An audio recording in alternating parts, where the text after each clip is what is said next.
Yeah. Everyone now? Yep, you're on, and, go ahead whenever you're ready. Okay, all righty. Hi, everyone. It's Barbara Hodes from Diana T. Myers & Associates. This is our final webinar of this fiscal year. Sorry for the complications at the beginning. We have actually a slightly more complicated webinar than we usually do because we have a number of speakers. You'll hear very little from me this time, and basically you're hearing from a lot of other experts, so we're pretty excited about this. So the topic this morning is SOAR, which stands for, I didn't really know this, SSISSDI, Outreach, Access, and Recovery. So you're going to hear a lot of things kind of repeated a bit, but from different contexts. So let me just give you an overview of this morning's session. We're going to learn what is SOAR, why it's important. We're going to hear it from the federal perspective, which I always find fascinating because we don't always understand the whys and wherefores of the things that we're encouraged to do. We're going to hear from the state perspective how it's coordinated here in Pennsylvania. Again, it's done differently everywhere, so it's important for us to understand how we're coordinating it locally in our own state. We're going to have the perspective of two providers in the balance of state, one in the east and one in the west, and there'll be time for questions and answers. Because there are multiple speakers, we thought the easiest way to do questions and answers this time is for you to put them in the chat box like you usually do, and put them in whenever you want throughout the presentation. And you can choose who you want to send it to. There's a place at the bottom, you see where it says send to Jen Elder, Kayla Mulvey, Michelle Baxter. If the person you want to send to isn't listed there because Deanne isn't on there yet, just put Deanne and put your question. That way, when at the end when John reads the questions, we'll know who the person is that it's being addressed to. If it's a general question, I think we'll let the speaker who thinks they've got it together answer. Anyway, we'll see, but I think most questions will be specifically for somebody. So, who are our speakers? For the federal perspective, we have Jen Elder from the National Policy and she's a National Policy and Partnerships Coordinator at the SAMHSA SOAR TA Center at Policy Research Associates. From our Pennsylvania perspective, we have Michelle Baxter, Human Services Program Specialist at the Pennsylvania Office of Mental Health and Substance Abuse Services, which we now know as OMSAS. Our two local presenters are Kayla Mulvey from Armstrong County Community Action, and then Deanne Best and Jody Matthews from Lehigh County Conference of Churches, and they'll be talking about sort of they'll be talking briefly about how they do it in their own communities, and they've been encouraged to also talk about glitches so that you can learn from things that were difficult for them, but they'll also talk about successes. So I'm going to quickly talk about what SOAR is, but you're going to hear it again from the experts. SOAR is a national program designed to increase access to the disability income benefit programs administered by the Social Security Administration for eligible adults who are either experiencing or at risk, who are experiencing or at risk of homelessness and who have a mental illness, medical impairment, and or a co-occurring substance use disorder. These are the folks that many of you serve. And why is SOAR important? Because it's really, really needed. Interestingly, when we looked at the stats for Pennsylvania balance of state, they're not quite as high as they are nationally, but there's a significant need.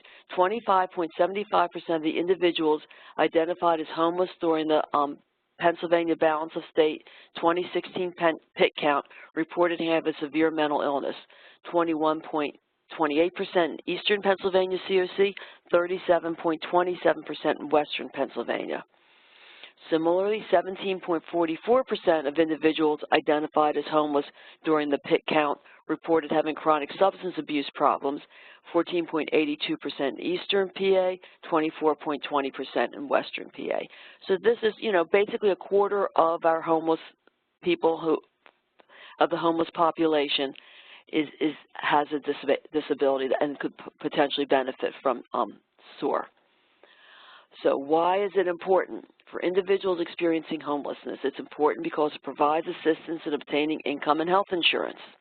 It makes it possible for people to secure housing, treatment, and supports, and allows them to live in stable housing that supports their recovery. Okay, you folks are all providers. Why is it important to you? Well, if you're a continuum of care grantee, it increases your program outcomes. It increases participants' income, it increases housing stability, and it reduces returns to homelessness. And basically, then all the other quality of life issues that income would provide to folks. So I am now, that is my very brief introduction. Like I said, this is about hearing from our experts. So now we're going to move on to Jen Elder for the federal perspective.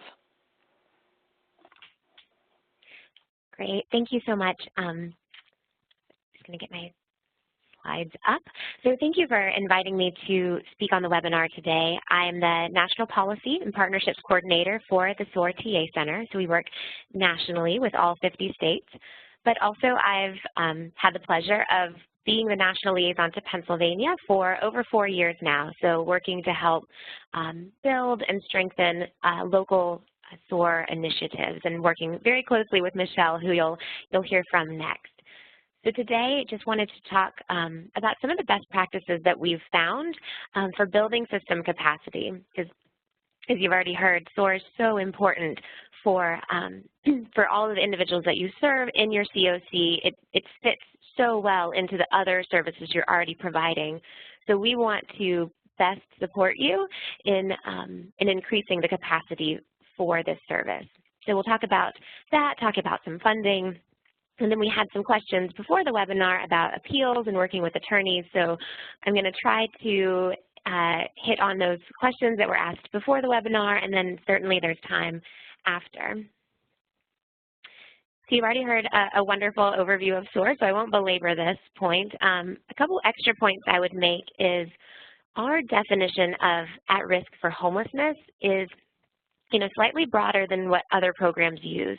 So for us, someone who is in permanent supportive housing but doesn't have income to support themselves in that housing, maybe they're using a grant, they would still qualify for SOAR, because if you take that grant away, they're certainly at risk for homelessness. So SOAR is a model for assisting individuals to apply for Social Security disability benefits. It's not say a separate thing that Social Security has. It's a comprehensive model for how do we collect evidence and help individuals to apply. We are sponsored by SAMHSA, and we've worked in collaboration with Social Security since 2005. And we do all this, of course, with no direct funding provided to states to do these applications using the SOAR model. So we get very creative, and we have a lot of best practices from the states for how to fund this work. We're really proud of our national outcomes.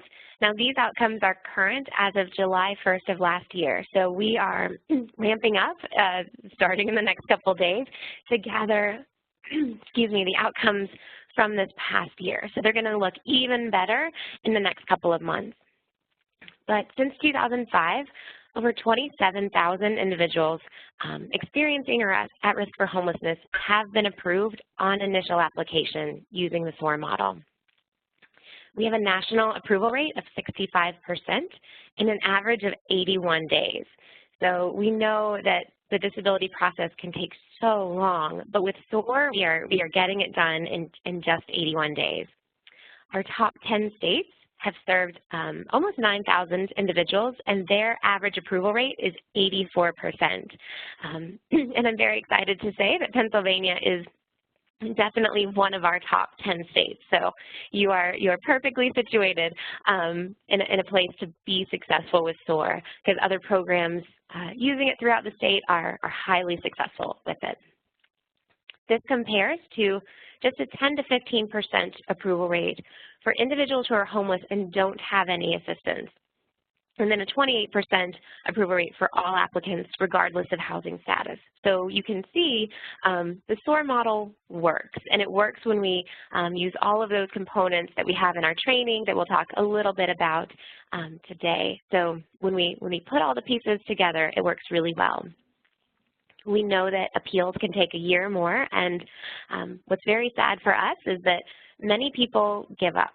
They've been denied, sometimes multiple times, and they're individuals living on our streets, in our shelters, who are absolutely eligible for these benefits, but they need our help in order to access them. It's also good for the community. So in 2015 alone, we estimate that Social Security income for the individuals served by SOAR brought in nearly $275 million into the economies of participating states and localities. So individuals getting this income, they're turning right around and spending that in your communities. So it really, it's a win-win for everybody. So in the briefest of nutshells, what is SOAR? So SOAR is being proactive. It's going out and getting that documentation and those medical records for somebody and helping them, you know, prepare those Social Security forms, which we know can be very confusing, and but we're helping people through that process from the very beginning all the way until the decision. We want to get it right the first time. We want to avoid those appeals, and we do that by through our very comprehensive training program, which Michelle will talk about, that focuses on documenting disability. We teach individuals what Social Security is looking for, and that's what's most important. What can we provide to help show Social Security how this individual is eligible for these benefits? And again, I should probably say our goal is not to get everybody on Social Security. We want to focus on those individuals who meet the eligibility criteria. So we're not trying to make people eligible. We're trying to get those eligible individuals access to these benefits. So successful SOAR states and communities have a few things in common. They form steering groups, including Social Security, and DDS is the Disability Determination Service. It's called BDD in Pennsylvania, just to confuse everybody on the line with another acronym. But they meet regularly to address challenges. They also include Michelle as the state lead, or another member of the state team, and myself as the national liaison, because we want to be part of the process, because when individuals and communities are experiencing challenges, we want to be there to help and show how other communities have, you know, tackled those barriers and overcome them. And successful communities provide ongoing support to case managers. This is so important because, you know, the Social Security process, it gets easier the more you do it, but at the very beginning, it can be confusing, and we want to support the case managers through the process. So just the very basics to define a couple acronyms. SSA is the Social Security Administration. Now, you've seen that a couple times already. SSI is Supplemental Security Income. This is the needs-based program, so it's for individuals who meet that definition of disability, but who also have limited income and resources. And the federal benefit rate for that is $733 per month. It could go up each year. We're never quite sure. We always wait to hear in December whether that's going to hold steady or go up a little bit. And this provides Medicaid in most states, and it certainly does in Pennsylvania. And this health insurance is a critical lifeline for those individuals that we work with. SSDI is Social Security Disability Insurance. Now, this is the system that you pay into when you go to work, and so the earnings that you get from that depend on how much you've paid into the system. And with this program is associated with Medicare, generally after 2 years of eligibility. So we're not going to get into any more of the details for those programs, but when we talk about Social Security disability for, you know, the rest of the day, we're talking about both programs unless we say otherwise. The disability determination process is the same for both, and SOAR providers will help individuals apply for both benefits each time. So the definition of disability, this is important to, it's kind of central to everything we do at SOAR, because again, our whole goal is to identify individuals who are eligible for these benefits. So individuals need to have a physical or mental health condition or a combination of conditions that result in functional impairments that limit their ability to work at what Social Security calls a substantial gainful level. They quantify this, they put a dollar amount to it, and so it's quantified as $1,130 a month in 2016. So do they have a condition that's impairing their ability to take care of themselves, get along with others, concentrate, such that they're unable to work and earn over $11.30 a month. Also, the second kind of aspect of the definition is that Social Security doesn't have short-term disability. So the disabling condition needs to have lasted or be expected to last for 12 months or end in death. So coming up with those medical records and treatment of the individual to try to show that it is a longer-term condition is important. And we know that that's can be a challenge for individuals experiencing homelessness. So part of our training is, how do you, connect somebody with medical providers? How do you get very, very creative in trying to find medical records that somebody might have had from out of state or from emergency rooms? So the basic definition is that Social Security is looking for is, why is the applicant unable to work and earn $11.30 per month? So that's the central question to keep in mind. Now, so taking from that, what I wanted to talk a lot about today is building system capacity. So what can you as COCs do to bring SOAR to your area and to make it successful? We've been doing this since 2005, and so we have a lot of wonderful examples of how to be successful. And conversely, processes that didn't quite work so well. So these are our best practices gathered from states and communities nationwide. We know that we need a system-wide approach. This doesn't work well in a vacuum or a silo. We all have to work together for SOAR to be successful. So bringing people together, whether that's, having a meeting just for SOAR stakeholders or, maybe a COC subcommittee, putting this on your agenda at your next COC meeting and talking about, bringing SOAR to your area. What can you do to increase access to Social Security benefits? Identifying SOAR local leads. Somebody's got to, head the ship, as it were. So, who in your community can take this on and really champion it for your COC. And we have, just limitless mentorship available from Michelle and her state team in Pennsylvania, from the SOAR TA Center, from other area leads, where, SOAR is a very supportive community, and we don't want you to try to recreate the wheel by yourself. And successful communities incorporating SOAR into coordinated entry systems and the VI SPDAT. We have some guidance on our website, which we'll be sure to give you the web address for, on SOAR and coordinated entry. It's wonderful when someone first enters the system. They're being assessed for housing, for employment, for other benefits they may need. We want to make sure that SOAR is in there as well. And so if they're eligible for Social Security benefits, that they're also being directed in the right way from the very first time they interact with the system. So I put a very key on the bottom of this slide is note that training is not a first step. I think many communities, that's been, they've gone down the path before of, we'll just train everybody using this in the model, and that's how we'll be successful. And we've learned over the years that that's not quite the case, that we need to have some systems in place before the training. And so it's important to get together a plan for how you're going to work with partners, how you're going to work with Social Security and the state team, and laying that groundwork really shouldn't be underestimated.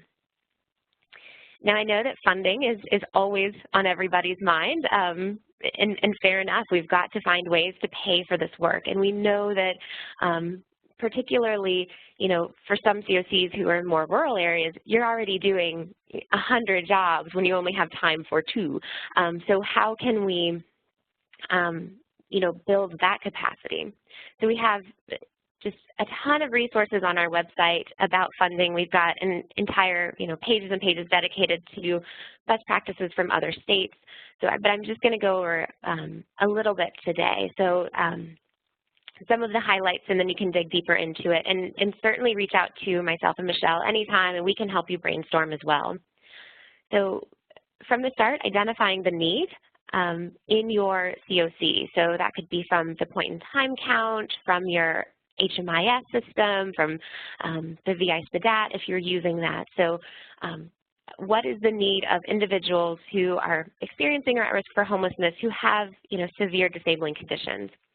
And identifying the primary agencies of who is serving this population. So we want to make sure that, if we're targeting training and resources, who is coming in contact with this population.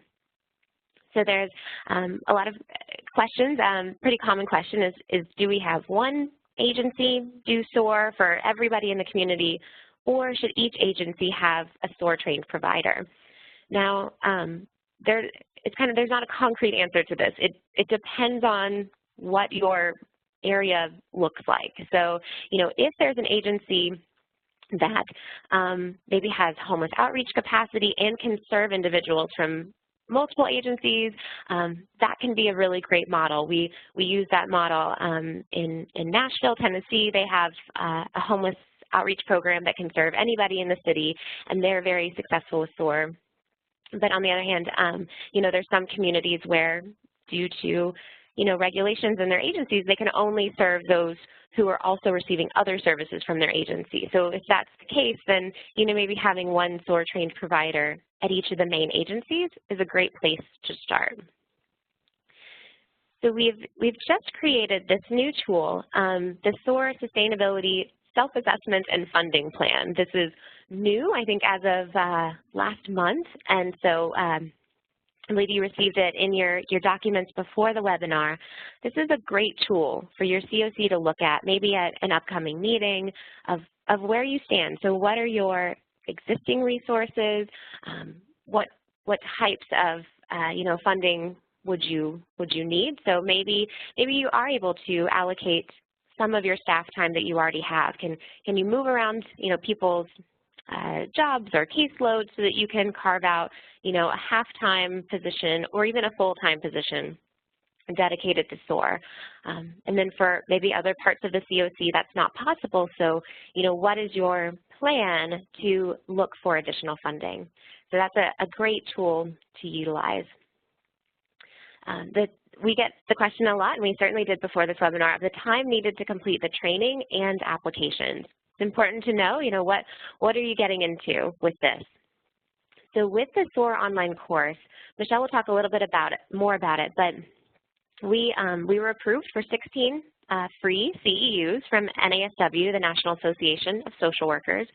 So we do try to say it takes about 16 hours, but we know that it can take a little bit more.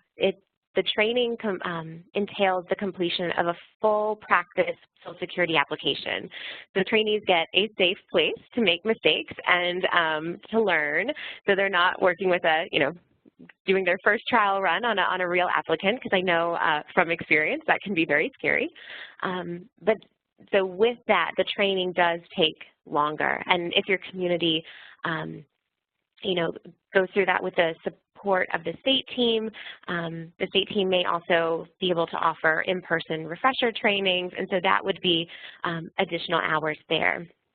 Now again, we want to focus this training just on those who have the capacity to complete applications. So in the past, there was, as I mentioned, the idea that let's just train everybody, but that's not the best use of resources for your organizations. It's a long training, and so we want to make sure that we're choosing providers appropriately. Now with applications, this can vary. I mean, we say about 20 hours to do an application, but that's including all of the engagement time that case managers are typically doing with applicants anyway. So, if you're trying to find somebody housing or working with them on assessments, you're gathering the information that you need for Social Security, and you might just not know it. So, if that information's already there, if they've already had a lot of engagement with the applicant, it decreases the amount of time they need to spend for Social Security. Now, it does take a few hours to, put together the Social Security forms and to write what we call a medical summary report, just a functional, narrative of how the applicant meets the criteria for disability. And so that can take a few hours as well. So it depends a lot on what information the agency already has on the applicant, on how long that takes to put together everything. So I already talked about maybe carving out some dedicated staff time. And the key with this is start small and work up. Start with, even one position is better than no positions. So, start small and have a quality system before trying to expand it too large. So some examples here. We want to highlight cost savings and incentives to organizations. That was already mentioned a bit in the beginning. Is this is really good for your COCs. It helps you increase those positive outcomes. We have another resource that I included. This was put together by our expert panel last year, and it's a cost savings and benefits calculation guide. And so it's a really handy tool of, hey, if you're talking with hospitals, maybe you want to talk with them about reduced ER usage or Medicaid reimbursements. It's because you are able to, if somebody's approved for SSI, you can backbill Medicaid for any previously uncompensated care 90 days before that individual applied for SSI. So that can potentially be quite a large sum of money. I think, over the past couple years, it's averaged, from the data that we receive, it's averaged about $10,000 per individual. So if you're getting that back into your system, that's certainly a great way to help fund a dedicated position. Reduces recidivism rates, improves health outcomes. Again, talk with us if you want some more specific examples. We have a lot on our website, but we are certainly happy to put together the case for how this could work in your community. Applying for new funding also, may be necessary in your COC. And we have a SOAR County funding proposal that was put together by your neighbor in Franklin County, and that included dedicated funding for the training and for applications. So you can take a look at that. It gives some details for not exactly what they're paying per hour, because that was confidential information, but they gave you the calculations for how they made that case. So we have additional proposals, and I should mention these are proposals that have been successful in communities. We've just taken the identifying information out of most communities to keep that confidential, but they've been successful in getting, quite a bit of money to sustain SOAR. So after those next steps, again, laying that foundation is so important. Making sure that you're building in quality review mechanisms. The last thing we want to do is put together all of this and not have high quality applications. So there's a lot of mentorship available to case managers from the state team and also from myself. We are always happy to do case consultations and talk with individuals saying, is this a good SOAR case? Is this not? What should I do as the next step? We are always available. Creating a mentorship group is what a lot of communities have done, again, so that case managers can get together and talk through issues. And then, of course, local leads can facilitate the free SOAR online training, which Michelle will talk about. And then scaling up. So, start from a strong foundation, get those high quality applications so you can have strong outcomes to build from. Because then you can utilize those to leverage for additional resources. And that's how we've seen some of our most successful programs have done that. I'd mentioned Nashville, Tennessee. They started with AmeriCorps VISTA volunteers and AmeriCorps state members and interns, because they didn't really have a lot of money to fund any programs. And so they started with that and got some strong outcomes, and then leveraged the mayor of the city to provide a couple different funding for a couple different positions. And then they used that and they went to United Way and said, hey, look what we're doing with these. Can we do more? United Way gave them additional money. And now it's a really strong team. They've done over 1,000 applications with a 97% success rate. And an average of, I think in 2015, they averaged in 33 days to decision. So it's a really strong program, and I think sometimes seeing those examples can be a little intimidating of like, how can we get there? And they got there by starting really small, and it took years, but they became just a real powerhouse of a program. Utilizing information about the need for services, we'd already talked about that. To serve, special populations is great. So if you have information on veterans or families or youth in your communities, that can be great to utilize for targeted grants or targeted programs that serve those special populations. The Homeless Advocacy Project in Philadelphia, I'm sure many of you have probably heard of them. They're one of our, very successful programs. They have quite a few different grants that support them, and some of these are targeted to special populations. They'll cobble together, so they might have a small grant serving veterans, and they have another small grant serving youth, and they use that as a braided funding approach to SOAR.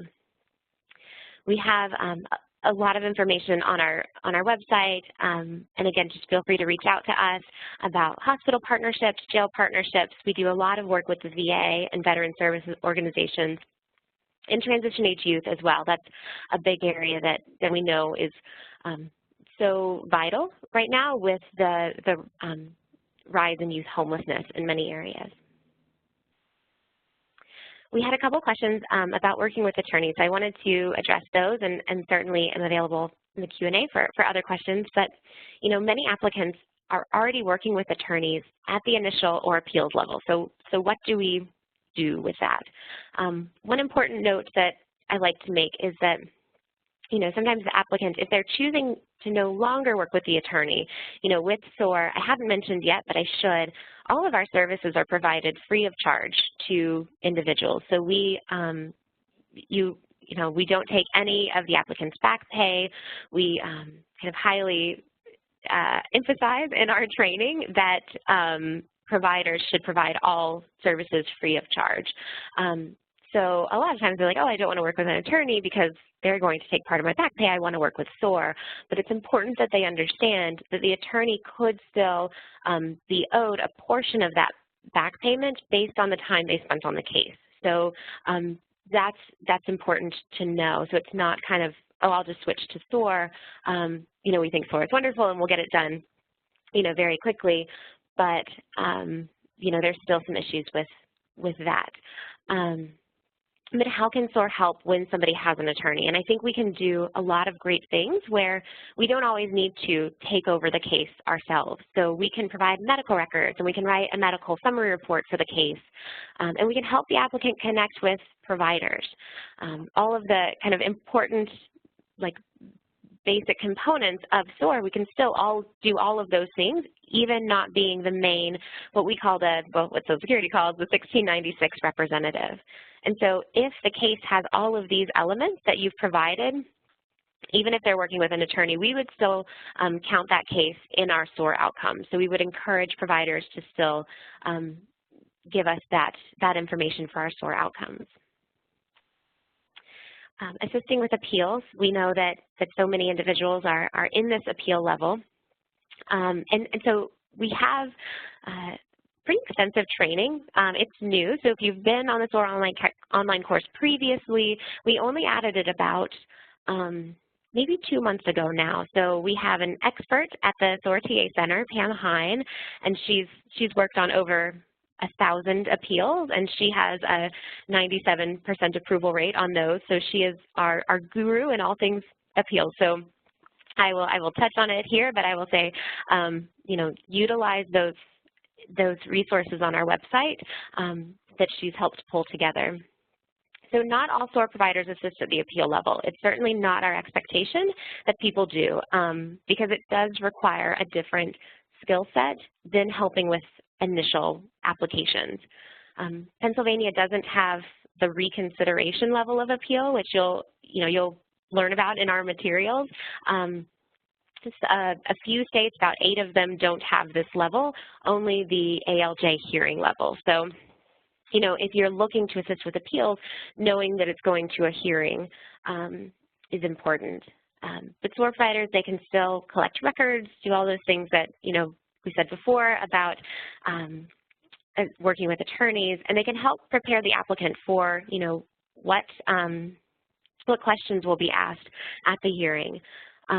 So if the provider is not the main representative, so say, somebody has an attorney, then the SOAR provider can provide testimony about the applicant's functioning. So that can be very helpful and very important.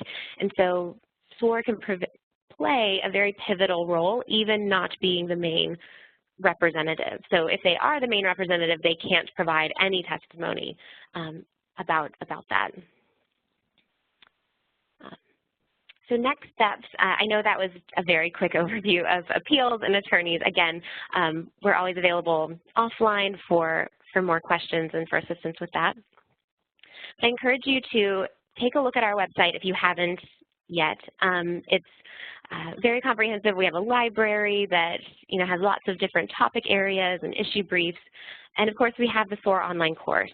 This is a comprehensive training model. It's completely free. Self-paced, open access.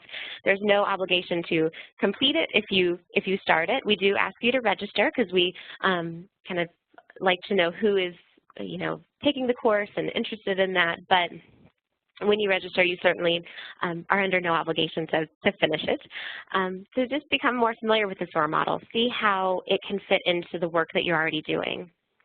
Reach out to us about planning SOAR implementation for your CoC. Again, that's what we're here for, is we're here to help address barriers, help provide those best practices and support that you need. And I encourage you to add SOAR to your agenda for your next CoC meeting. Even just a basic few minutes to get the conversation started, that would be wonderful. And begin discussions, start working on that sustainability self-assessment and funding plan, see where your community is fitting and see what additional resources and support you need. So there's my contact information. I'm sure you'll have it after the presentation as well. So if I can do anything at all to assist and support, I'm happy to.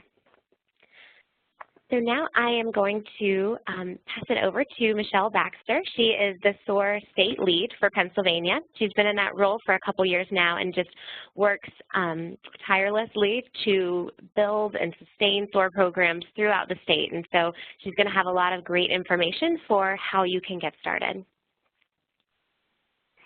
Thank you, Jen. That was amazing. As Jen has mentioned, she and I work together, what's the word, Jen? Frequently, we'll put it that way. Don't ever be afraid to reach out to either one of us. We do work very much in tandem, so everything we can possibly combine from the federal and state perspective, we will do for you. As Jen mentioned, I am the state lead for SOAR right now, and I'm hoping to give you an overview, since we have now gone through what SOAR is, how to get involved in SOAR. Our next slide looks a little familiar, so we'll pass over this. Everyone at this point knows what SOAR is, but as Jen mentioned, yes, indeed, Pennsylvania is in the top 10 states. In fact, Pennsylvania is the #1 state in the nation. This is very impressive and very proud thing for our state, and I just want you to know that we have a very substantial base. Jen was mentioning you have to have a good base to start from, and we definitely do. Part of the reason for us reaching #1 was the fact that we have the strong program in the HAP community in Philadelphia. As you can see by our statistics, our initial applications, Philadelphia itself has a cumulative allowance rate of 99%, and all the other areas of the state are still at an impressive 68%. So we definitely have experience in doing SOAR, and we can definitely get you hooked up with the correct people to mentor you if you should need some help. On the appeals side, Pennsylvania is still at an impressive 52%. Part of the reason for our success, as I'm touting, is the SOAR Technical Assistance Center. Jen mentioned a bunch of these points, so I won't belabor them this time, but please remember that we do have your back for any of this process. So as I mentioned, we're going to go a little bit now into the how. Before I do that, I need to give you some history. So Pennsylvania to this point really hasn't needed to advertise to gain interest in doing SOAR. There's always been a high level of interest for several reasons. We have the housing and homelessness that are huge agendas right now, both in Pennsylvania and nationally. And with the Pennsylvania group receiving the HUD Section 811, CABI, and some other grants, participant use in meetings has increased. We've also seen opportunities for awareness in various groups, programs with the same goals. So putting this all together, we have some more examples of SOAR essentially promoting itself in Pennsylvania.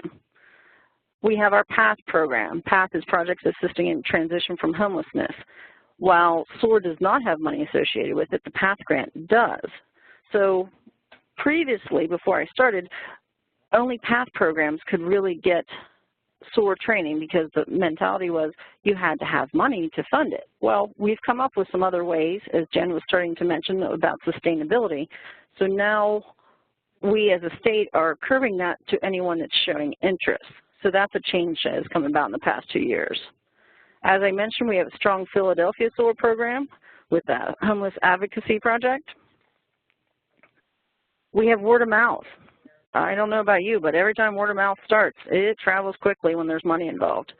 So when you have a chance for people to be able to get money to start having a stable home environment, then working up Maslow's hierarchy, it's an amazing thing, and that's going to generate a lot of interest. We have county leaders commuting and promoting SOAR. We have influxes of money into counties for different reasons.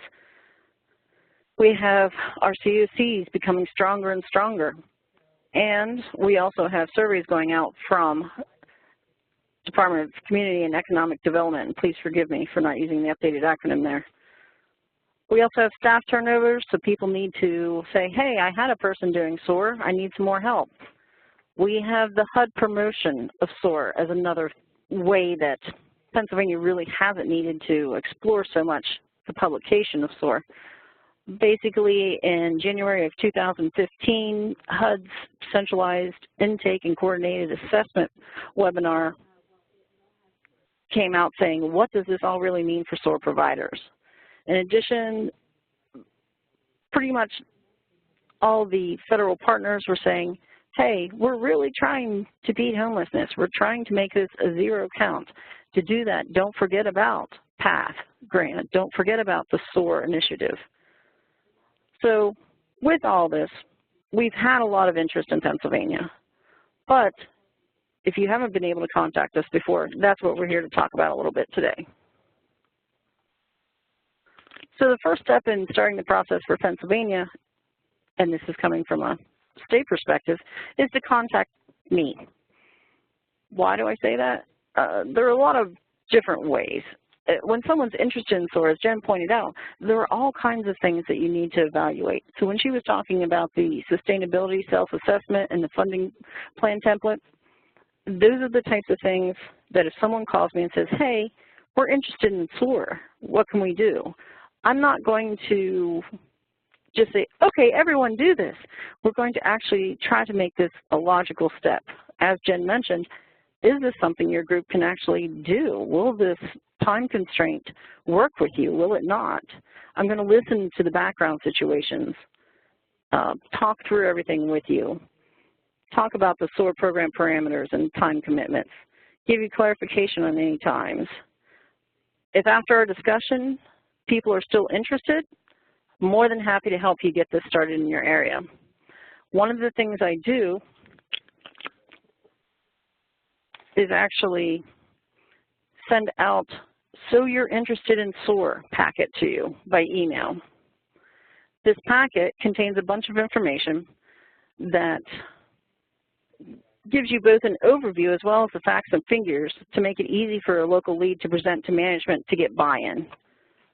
It also includes some forms, some descriptions, and some flyers touting SOAR and how it can be helpful to you, your agency, your community, and the state overall. Once someone has come back to me and said, okay, it worked, now what do I do? Then we talk about another packet of information so that we can actually start what we call a cohort.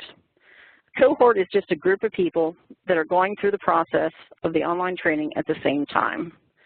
The second email packet that I send out for starting a cohort is going to have basic materials for use during their online training, and also some cohort call agendas in case you want to actually utilize myself or Jen to talk through at different points in the training. Hey, we're not quite getting this. All right, well, we can work on that with you. And then the third stage of this planning process from my end would be before I come out and do an in-person fundamentals training. We're going to send out a survey. We're going to ask you, what things are you comfortable with? What things aren't you comfortable with? Obviously, we have a lot of information. We want to narrow it down to the important parts for you. But also, the fundamentals in-person training is very important because we also try to get the Social Security representatives from each of your local areas to those meetings. And Franklin Fulton was an amazing example of how this works. There are idiosyncrasies in everyone's business, in everyone's area, in everyone's institution. When we had the group sitting there and talking to the Social Security representation, it was amazing to find out what they did know, what they didn't know, and how cooperative they were to make this work. We set up parameters. Okay, if I have this situation, what do you prefer we do? Who is the main person that I drop X information with?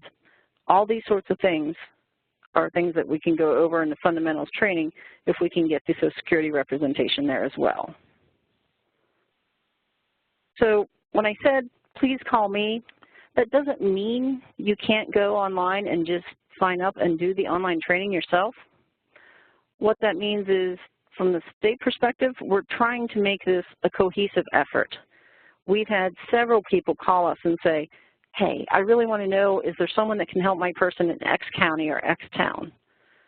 Unfortunately, if we don't know who's taking trainings, we can't really give out any help for these situations. We have SAMHSA calling us and saying, hey, I got a call from the White House.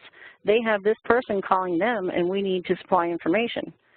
It would be nice that we could build a database of information, again, once we know who's doing what and where. And also, if you have a special project that's something else that the state can coordinate, one prime example of this is working with the criminal justice system and trying to make it an easier transition back into daily living in the community. We right now have a special pilot program going where we have 3 caseworkers inside the state correctional facilities taking the online course, and we're going to see how we can build this into a program across the state for the state correctional facilities and possibly push that a little bit further into the local communities as well.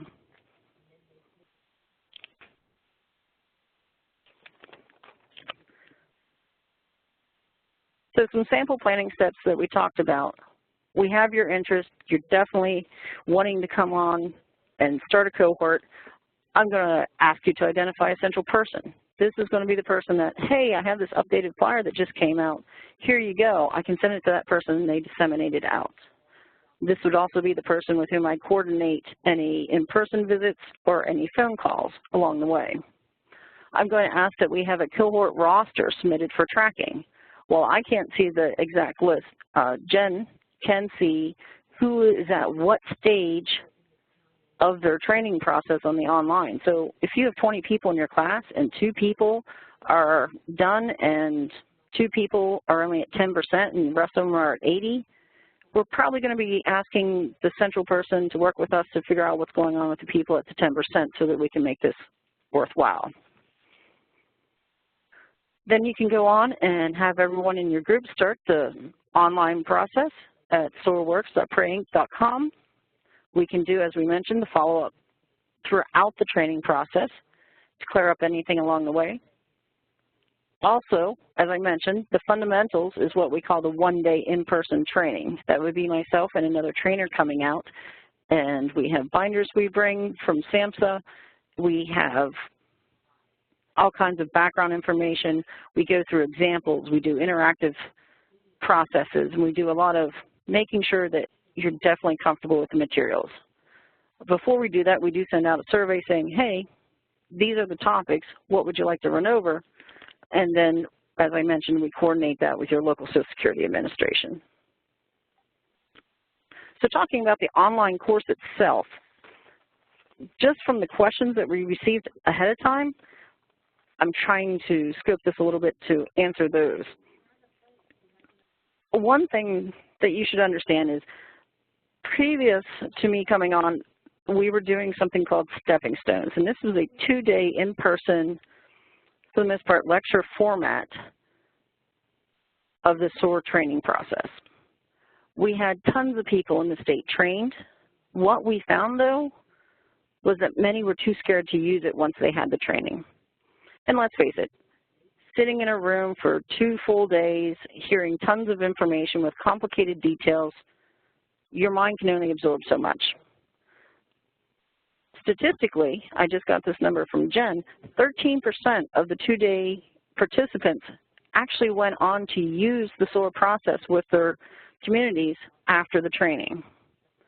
So with this in mind, when the online course became available, we as a state adopted this as the way to go.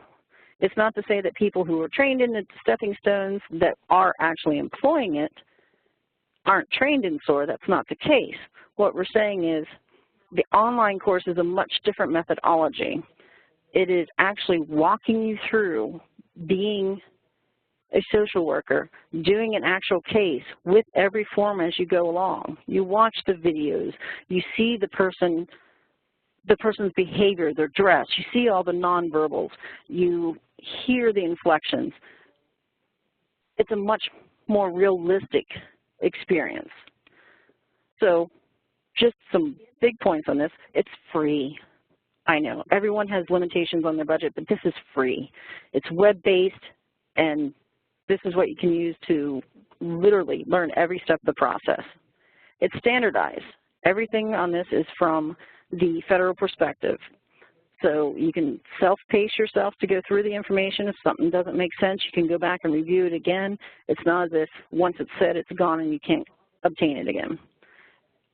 As I mentioned, you actually fill out the forms. You submit the forms. We also do a sample of the medical summary report, which is what bridges the person's disabilities to the actual reason, and the answer that Social Security wants is, why can't they make an earnable wage? Why can't they succeed? This all can be very intimidating to people, but walking through and actually doing it, getting feedback from the Technical Assistance Center on, yes, that is good, no, that is not, you need to rework on this. It's not a scary process at all, and by the time you're done, you're going to be comfortable. And if not, as Jen mentioned, you still have myself, you still have our team here at the state, you still have Jen and some other people, as well as other people in the state doing SOAR. The bonus to all this, for those of you who need caseworker CEUs, you get 16 of those for free just for finishing this.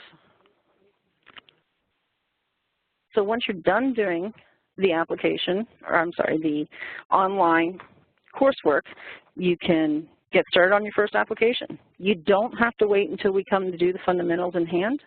And again, that's just a bonus of setting up the cohort through the state versus doing it on your own. One other advantage of setting up a cohort is if your organization only has a few people, but there are a few people in a different organization, we can make that work so that your county or community, or your COC in this case, can work together. Please remember, anytime that, from the COC perspective, Social Security Administration applications must be submitted in the county in which the person is living. So we can do training, but we might have to do some specialized coordination with your Social Security representatives. So at this point, you should be able to reach out and talk to us. We can get you set up. Reach out to your colleagues and Technical Assistance Center. Basically, we'll have you in touch with Social Security and your disability determination. And if you're having trouble with that or getting some weird responses, again, please contact Jen or myself and we'll get you in touch with the proper person. We have local meetings coming up through DCED, and I'm just going to touch briefly on this. We have something called OAT, which is very important to us continuing our funding from the federal perspective to keep this training going. OAT is online application tracking. It's not the real-time tracking of is the application I submitted for this client being approved by Social Security. It's did this application using the SOAR process get approved? If so, in how many days? If not, what was the rationale? And it helps us keep information flowing. So at this point, my time is definitely running out. Again, your state team, I am your lead. Karen Alp is also one of the main trainers that we have. We do have a SOAR email box that if I happen to be out, a group of people have access to get you answers very quickly. And TA Center, Jen's information, and we can look up on Facebook. At this point, I believe I will be introducing Kayla Mulvey. Kayla is coming to us. She's a PATH housing liaison in Armstrong County through Community Action Agency. Kayla is one of the most technically savvy people I've ever met. In fact, when we did a technical assistance for homeless management information systems, I think the feds wanted to scoop her up and hire her on the spot. Kayla, I think, can bring us some interesting perspectives. Obviously, she's in a rural community. They've had some different challenges that she can talk about, and she can also encourage how learning something that might initially take a very long time could help you shorten and make your life a lot easier in the short term. Kayla? Thank you very much, Michelle. How am I supposed to go on with all that glowing praise? I'm so embarrassed. Anyways, so like she said, I work with the PATH program through Armstrong County Community Action. We are in a very rural area. I'm not sure if anybody's even heard of Kittanning out there, but it's just a small town located beside the Allegheny River. And we are in, of course, Armstrong County. We don't have a big community per se, and our SOAR is really just starting. So I am trained in SOAR mostly because I am a PATH provider. I work with clients on a day-to-day basis, and I try to do as much outreach as possible. So on a normal basis, the type of clients we tend to see in here mostly already have this connection to SSI or SSDI, which is a very good thing considering that we don't really have a homeless shelter in Armstrong County. So if we do find a person who doesn't have income, it's really hard for us to keep track of them in order to follow them and complete these applications. As far as the actual SOAR application, I can't say that I have completed an actual application for a client, but I have done the online SOAR training. And I know a lot of you maybe are just hearing about this or got a little intimidated by it, but I do have to say it really isn't a difficult type of training. It's very straightforward. It takes you step by step, and it tries to make sure that you guys are really knowledgeable about the situation that you're going into. And the videos can tend to be a little corny, I think, but that's maybe just my opinion. But it does maybe make it a little bit more real than just having all this information be on a piece of paper, and then you're just spitting it back out on another piece of paper to turn in. The training didn't take me all that long to complete. I think it was I called it homework, the extra pieces that you have to complete in order to get the extra experience. That actually took me longer than the actual training did. And what did help me, I don't know if it would help any of you, I've always been that note-taker organization child. So it actually helped me to kind of keep track of notes on maybe a Word document, and then I kind of printed those out as I went along. But when I got to that medical summary review and all these other sections, it was a lot easier to have that reference material written in front of me without having to go back through the trainings and say, okay, well, where was this? Where was that? So try to keep that in mind if you are interested in doing the training. I've only been SOAR trained for almost a year now, and a lot of the things that I deal with, like I said, is most of them already have that Social Security already in place. our housing department here has decided to pick up SOAR in a couple of their programs as well to try to be like a first contact of those people coming in around the community. They tend to know that community action is a resource for them to go to. So if they come in and these people see that they don't have an income, they can try to see where they can go to get those resources that they need.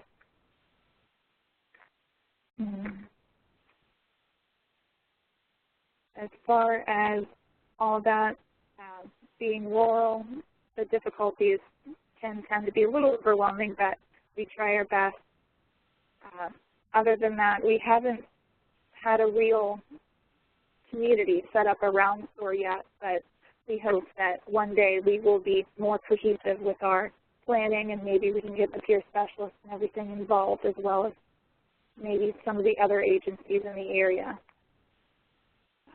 If you have any questions, let me know, but other than that, I'm going to turn it over to Deanne Best and Jody Matthews to talk about their providers' perspectives, since they seem to have a lot more experience with this kind of thing. Hi. Yes, can you hear me? Yes. Okay. So I'm Deanne, and so we're from the Lehigh Conference of Churches, and we have been doing SOAR for about 2 years now. We've done it longer, but since the training has come out online and everything, it's been about 2 years with the dedicated person. Our community is a little bit different, so we're from Lehigh County. The way we actually pay for our SOAR person is through HUD funding. We actually have a social service grant, and so in our social service grant we wrote for a dedicated person who does benefits, and that includes SOAR. So that is a little different way to look at it. With that, we do have the dedicated person. She has we had 6 successes so far of people actually getting their benefits. It is interesting, though, because we also are starting from people who are homeless. So we're starting people, we're outreaching to those people who are out on the streets. And so our timing of the 60 days and gathering their information takes a lot more time to do these applications, because we really are trying to gather that information once we meet them. So meeting people out on the street and gathering their information is hard in 60 days. That is one of the difficulties that we do find. And another difficulty that we do find is that because we are starting with people from the street, is keeping them active in that process. Sometimes we do lose them, we can't find them, and so then we can't complete the application. And that has happened with about 5 people. So that is a little discouraging. It has been a great value for our clients. It's easier to house them. We do have many housing options once they receive their benefits here, so it does work out really nicely for us. The problem is the time. I think that has been the biggest concern that we've had, is how much time it takes to go through the process with somebody. Other than that, if you have any questions, I guess right now is the question and answer time for us, if you have anything to ask us or ask anybody.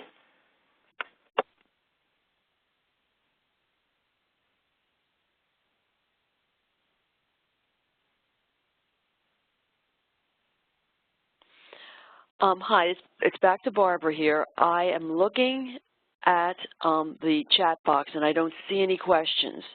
So if anyone has Barbara, questions, yep. There are 2 in there. Okay. Yeah, do you want to take them? Dave, Don, you're going to read them for us? Michelle. Yeah, both questions are for Michelle. The first one is, how do we find out where the local SOAR steering committee meetings are, or if there is one? That was easy enough. Just give me a call and I'll let you know. Again, the importance of us knowing what's going on in the local communities, and as we hear of different SOAR programs coming about, we'll also be able to generate you to the lead who might have more information as well. Short answer is call and ask.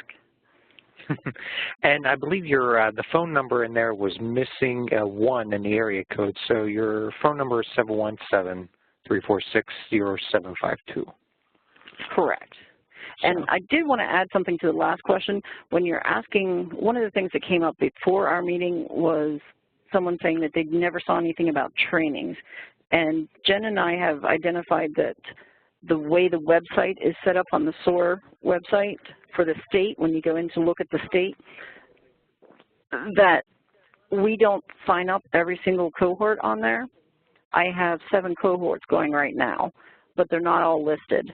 So please just feel free to give us a call. We are working on figuring out how to make that more logical for everyone. Okay, the next question is, we had several staff go through the training and they all received a certificate. Isn't there a database on who received their certification and where might that be located at? And where is that, or where are they located at? Jen, I think we should tag team on this one. Do you want to explain what your group has available, and then I'll go on to what we're doing with the database and our information? Sure. So if I got the question right, it was, where can you find information about who's successfully completed the course? Is that correct? Yes, I believe so. Yeah. So we don't publicize that information.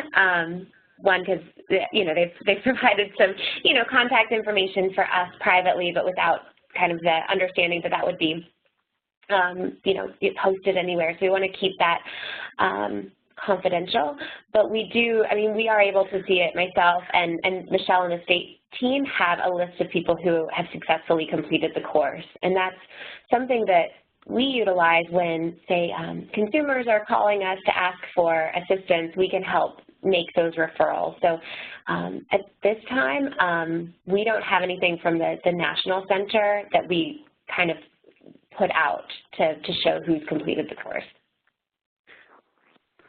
And from the state perspective, it's also an interesting mix. As I mentioned, I also run the PATH grant for the state of Pennsylvania, and we have an online reporting system that we do for our annual reports. It was very easy to gather information about who is doing what where for PATH because of that. Unfortunately, with SOAR, we don't have a statewide you're reporting now every year at this date and it's mandated type program. So I've been relying on the good nature of all my PATH providers reaching out to their housing organizations or other community groups in their counties to gather lists of who is trained, who is practicing SOAR in their areas and supplying those to me, as well as just word of mouth. So if I'm at a conference or something and we start talking about SOAR, I'll gather information that way. In addition to the information I have from Jim, what we're trying to do and why I'm encouraging using cohorts started through the state is come up with a database so that anyone can have simplified, easy access to who can I go to when. And again, due to the privacy issues involved, because if an organization signs up and they have a simple methodology and are dealing with XY people or have specialized funding, as Jen was mentioning, they may not be able to handle a volume that might come in from everyone deciding, oh, I'm calling this person now for every single SOAR potential client I have, or they may not be able to address it because of their funding sources. So again, that's kind of why we're going through making the database and keeping it here at the moment in our minds. At the state level, we'll be happy to share the information, specific examples as they come along, but we're not necessarily going to be able to just say, okay, here, everyone have this right now, and have everyone's personal information, because we don't want to overwhelm. We want to keep people doing SOAR. One other thing that we're going to add into this database is the list of people who took the 2-day SOAR course, but as we mentioned, a lot of these people have not actually been practicing SOAR. So literally, we're going to take all these lists, email and call them, are you still practicing SOAR or not, and narrow down those lists to make it an updated and actual list for people to reference.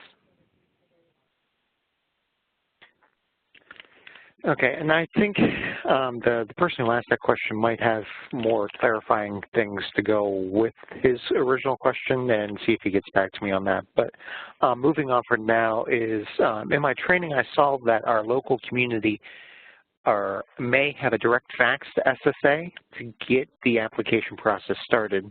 Do we have this? I believe that might be geared towards Michelle.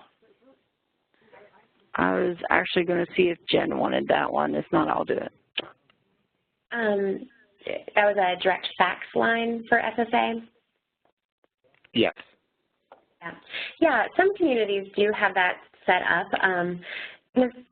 Piggybacking from what Michelle had talked about, when, you know, the community is in touch with us and getting started with SOAR, and, you know, once individuals have completed the SOAR training and are, you know, ready to start applications, you know, part of what we can do is getting individuals in touch with the coordinators at their local Social Security office who can help with SOAR and help with homeless claims.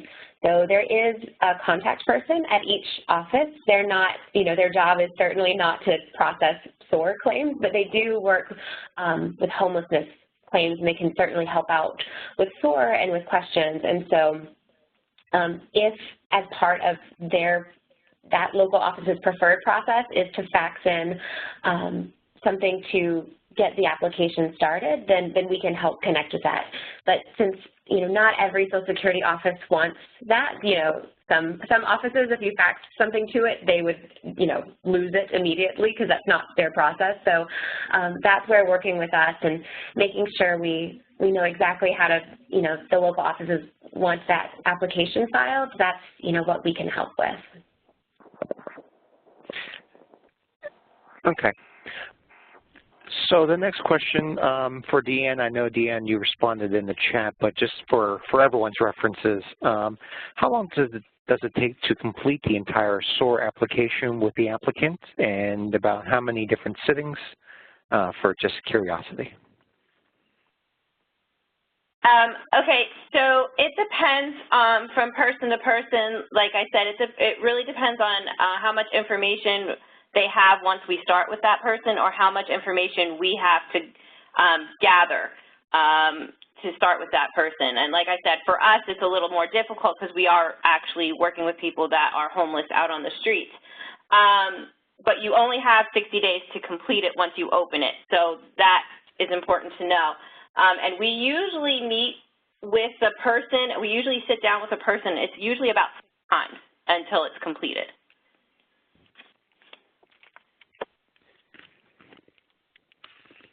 Okay, great. Is there any other questions right now? Don't see any more right now. Actually, David, could I throw something in? David, that's Michelle. Sure. Is that Michelle? Yes. Yeah. May I throw one thing into the mix here, since we have people from CoCs? I know in the past the HUD applications have said, do you have anyone trained in SOAR? And you get points for that. I just want everyone to be aware that there is a lot of discussion going on.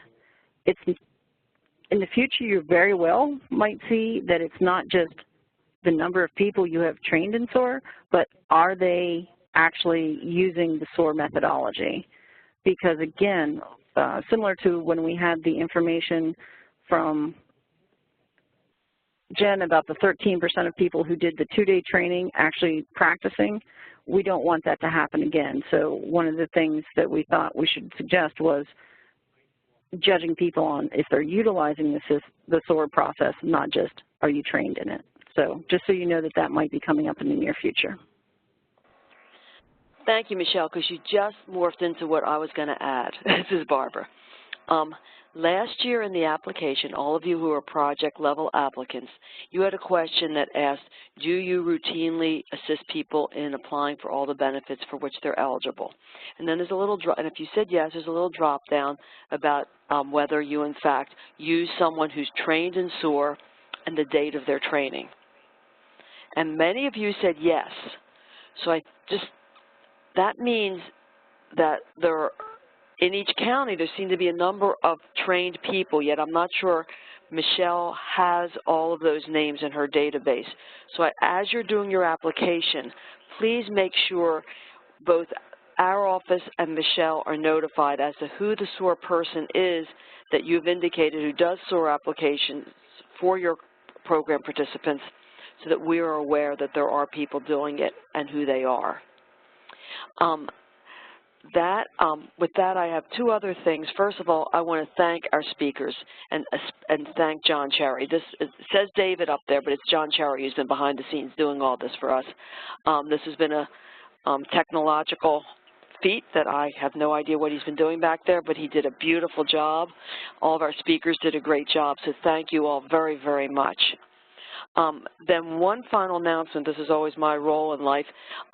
Everyone always asks when the NOFA will be out. The NOFA came out 5 minutes before this webinar started. So a little bit of distraction in our office, but the NOFA is out. That means the application cycle has begun effective today. The final due date is September 14th, but projects will need to be submitted at least a month prior to that.